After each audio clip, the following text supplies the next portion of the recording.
Assalamualaikum dan salam sejahtera.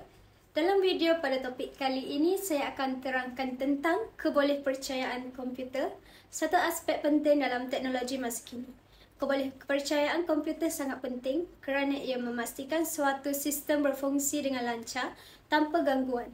Sistem yang boleh dipercayai membantu mengelakkan kerosakan data, meminimumkan downtime dan meningkatkan keselamatan maklumat.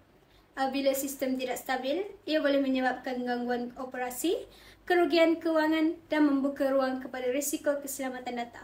Sebagai contoh, salah satu kegagalan sistem terbesar yang pernah berlaku di Malaysia ialah insiden pada tahun 2016 apabila sistem radar di KLIA mengalami kerosakan.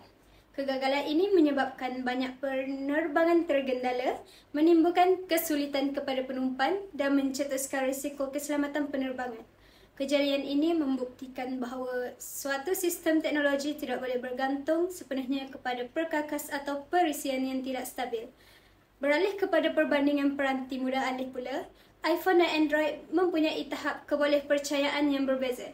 Dari segi perkakasan, iPhone lebih cenderung lebih stabil kerana Apple mengawal sepenuhnya reka bentuk chip dan sistem operasinya. Android pula mempunyai variasi kualiti yang bergantung kepada jenama pengeluar seperti Samsung, Xiaomi, Oppo. Dari sudut perisian, iOS lebih stabil, kurang fragmentasi dan lebih sukar dijangkiti malware. Android pula lebih fleksibel dan mudah disesuaikan.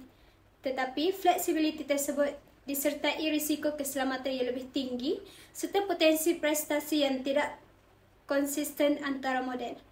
Kesimpulannya, kebolehpercayaan komputer merupakan faktor kritikal dalam semua jenis sistem teknologi.